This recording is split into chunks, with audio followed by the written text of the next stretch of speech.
Real quick, let's give the people, because everyone might have not caught the last episode that we did. Right. So can we give a quick little summary Crash on course. what Amazon FBA is and how people can get into it and how it's a great way to, kind of start off as a side hustle that you can eventually turn into a full-time gig?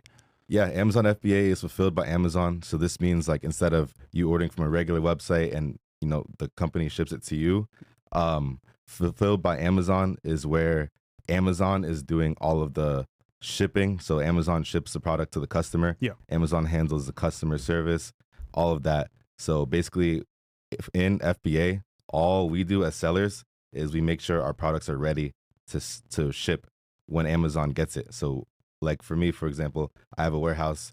All we do in my warehouse is we label everything and we ship it to Amazon. So as soon as we get products in, we label it all and we ship it all to Amazon. Then Amazon is going to go and unpack it all and ship it out to every customer every time they order. Wow. So that's FBA right there. So so for the people that are wondering, because some people might look at it like, okay, well, is this like drop shipping or whatever? Can you tell people like the fundamental differences between drop shipping and this? Because they always get conflated. Yeah, they do. Drop shipping is when like you order a product and me as a seller, I never have the product. I never touch it. I have a manufacturer and they're fulfilling the product. They're fulfilling the order. So the manufacturer ships it directly to the customer. Gotcha. Or the website. People would drop ship off Walmart. Like they would, let's say I sold this cup right here on my store. Someone buys it off me. I actually never had the cup. All I'm doing is when someone makes the order, I just order it off Walmart to their house. Gotcha. That's drop shipping. Gotcha. FBA, we have our products. So I'm gonna have to get these cups into my warehouse, label them, or you can use a prep center. I can go to talk about that later. And then we label them and we ship them out to Amazon. Okay, so the biggest thing is that with FBA, it sounds to me like you have the product on hand, you send it to Amazon after it's been ordered, or no, you send it to Amazon and then they order it from your store via Amazon. Yeah, it's versus like a big storage facility. Like as soon as I send everything into Amazon and stuff can sit there, and as it sells, Amazon ships it out. So basically Amazon is the middle between you and the customer. You get the product, you buy it yourself, and then you have a store on Amazon and you give it to Amazon. They go ahead and ship it out for you after the person actually orders it. But with drop shipping, it's they're buying it directly from you. You don't necessarily have the product. After they order, then you go ahead and fulfill and you ship it directly to them. Yeah, exactly. You order it on the website and it gets shipped to the customer. Gotcha. And if I'm not mistaken, drop shipping will get you in trouble with Amazon, correct? Oh yeah, on Amazon, you don't want to drop ship for sure. Yeah. You'll get your account suspended. Immediately. Dude, Okay. Yeah, we didn't know that last show. Yeah. For some of you guys, because I know some people were talking about, oh yeah, I'm going to drop ship through Amazon, and I was like, and I remember you had like went into a whole thing about how that will mess you up. Yeah. And there's a couple other sites that you can do this with as well, right? You got Amazon. Can you do this on eBay and a couple others? Yeah, drop shipping? Yeah, no, like the FBA situation. Oh no, it's Amazon FBA. Okay. There's Walmart, which is called WFS. They're doing their own thing too, but it's not really much compared to Amazon. Okay. It's so many customers on the platform. It's crazy. Gotcha. Do you foresee Amazon overtaking people going into stores and department stores in general? Like it's crazy to me how like since 2020 there's been an explosion on online shopping. Like people don't go to the stores anymore. I've noticed this when I go to the mall. I don't see nearly as many people as like I did when I was a teenager. Yeah, it's happening right in front of our face. Yeah. Like and sales are just going up and up on Amazon. Yeah. So do you foresee the death of department stores in the next decade or so? Maybe not the death, but definitely it's going to keep declining. Like it's so much more convenient ordering stuff online. And then you got 1-day shipping, you got same-day shipping. Yeah. And then low prices as well, which just defeats it. Fair enough. Yeah. So KT, let's say I'm a first-time beginner. I hear about Amazon FBA. It sounds good. How do I get started in this, bro? How do I start this adventure, you would say? Definitely. So what the first thing I'll do is I'll do some research on the business model. I'll follow some people that are doing very good in the business model. I'd watch their informational videos, kind of watch how they go about their life as well, and learn, obviously open up my Amazon account and then start learning product research, start learning what softwares I need to do. You can do that all by like watching free content on YouTube and stuff like that. How much do I need to start out? Like how much money you would say? So like you don't need that much money to start out because, there's people making test buys for a few $100, $200, $300. It's recommended that I would say over $1,000 to order products as when you first start. But your first order does not need to be $1,000. It can be $200 or something like that. So you don't need that much money. And once you see that it works, that's when you can dump more money into it. Because you got some haters last show, right? Yeah. I had to defend you, man, because I don't know what they were saying, but they were talking some madness. However, guys in my group, the CEO Network, they actually tapped into your network, and they made some good money too. Yeah. What's like a good month you would say that you made recently? Recently? Yeah. I mean, every month goes pretty well. One of my biggest months was in August last year. October, my birthday month, was also really good. Yeah, honestly, every month is pretty good. Right now, I'm gearing up for like the best times in my whole entire business. So September, October, November, December will be like the best months that I've ever done in my life. So when should somebody start, you would say, for quarter 4? For Q4, since it's coming up in less than a month, it's legit like right now. You have to start right now because people are already getting ready. Me, I'm already loading up. I'm spending hundreds of thousands of dollars on inventory. So it's like, if you want to get in and you want that Q4 spike, which is, 30, 50% increase in sales on average, you got to get started like right now. You got to get ready now. Let me ask you this, KT. So we talked about this on the last show, but obviously times always change and the seasons change. And when the seasons change, what people buy changes alongside it. And we're gearing up to go into the holiday season. So someone's watching this podcast right now and they're like, you know what, man, I want to get into this. I kind of procrastinated last show. I want to get into this. It's going to be quarter 4 coming up. Can you give us 1 or 2 products that people should look at procuring for their store to go ahead and get started up, where they can quickly get some product in the store that they could turn a profit on? So for Q4, there's so many different types of products.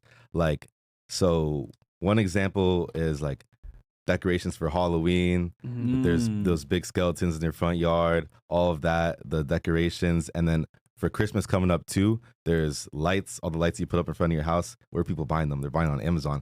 I know this because I personally I was buying these lights from BJ's and I would sell them. I would buy them for like $12. I'd sell them for 25.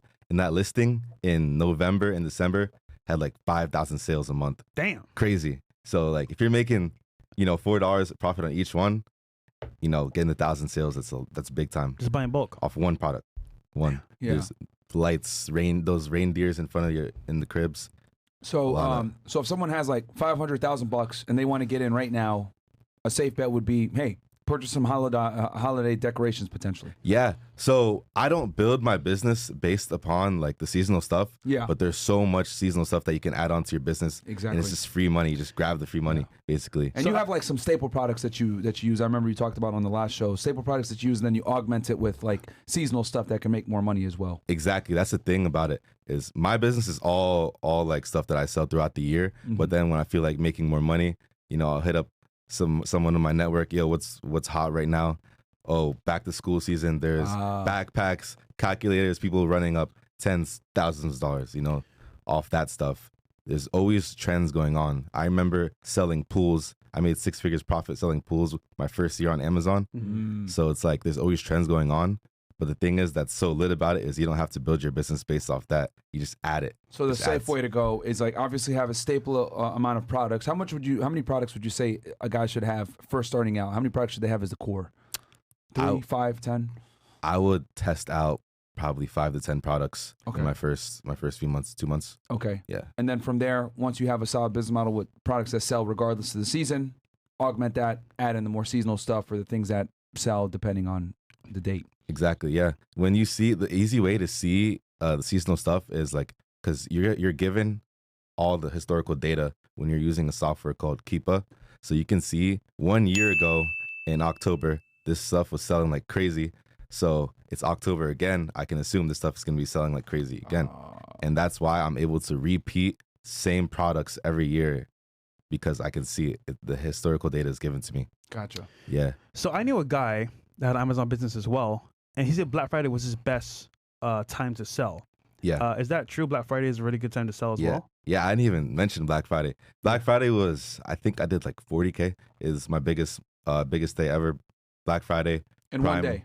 Yeah. $40,000 in one day. That's awesome. All profit, right? No, revenue. Okay, it's revenue. Yeah. Okay. Yeah.